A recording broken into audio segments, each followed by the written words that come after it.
اللہ پیغمبر بار بار وای والله لا یؤمن والله لا یؤمن اللہ تعالی په ذات مې قسم دی چې دا ایمان والا نه دی دا راشه په جمعات کې ودرېږه مونږ عبادت وکړه دا ایمان والا نه دی کلار شه صدقې او خیراتونه وکړه دا ایمان والا نه دی کلار شه حج او زکاتونه ورکړه دا ایمان والا نه دی کلار شه سپین پټې په وسر کړه دا ایمان والا نه دی سپین کپڑے واغونه دا ایمان والا نه دی نه سی روزہ ولګو دا ایمان والا نه دی چله ولګو دا ایمان والا نه دی کال ولګو دا ایمان والا نه دی مرکز په منبر باندې کېنه بیان وکړه دا ایمان والا نه دی جمعات په منبر باندې کېنه ایمان بیان وکړه دا ایمان والا نه دی او ته زنم دا ته الله پیغمبر وي دا ایمان والا څه نه دی ټول شپه پاسه مسلې زړې کا تر دې پورې چې د مسلې خواب ستا په تندي باندې ښکار شي د سجدو خواب ستا تندې تور کی دا ایمان والا نه دی الجار لا يأمن جاره بوائقه چې د گاونډي د تکلیف کې ده دا ایمان والا نه ده دا ایمان قابل نه ده دا مسلمان نه ده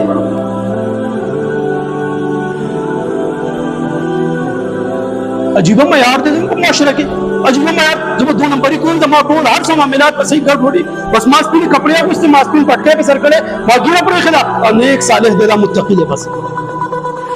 پردی حقوق بواما پردی پولی بواما پردی پټې بواما زړه دا بغض نه ډکی کینې نه بډکی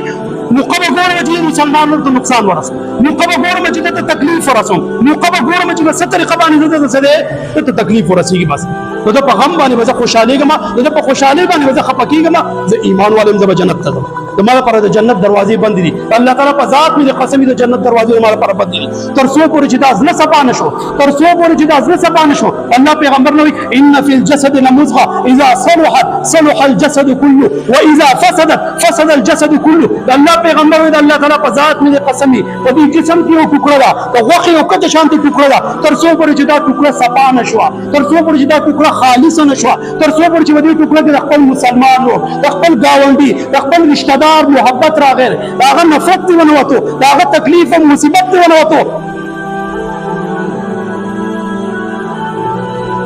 داغه پورې دا ټوکړه صدا غنده ده دا خراب ده او چې کله دا صفا شو کله دا صفا ستر شو نو دې ځل کې بیا براه راست د الله تعالی سره محبت راځي چې دا ټوکړه صحیح شو ستاسو د جسم پورا اعمال فټ شول ستاسو په صحیح ګرځي ستاسو نظر بلیدل صحیح کوي ستاسو غوږونه باورېدل صحیح کوي ستاسو جواب صحیح خبرې کوي و اذا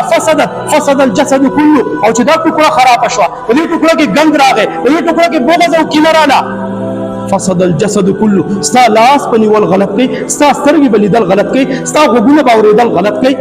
ستاسو پورا معاملات ستاسو هر څه بداسره د بغړ وشي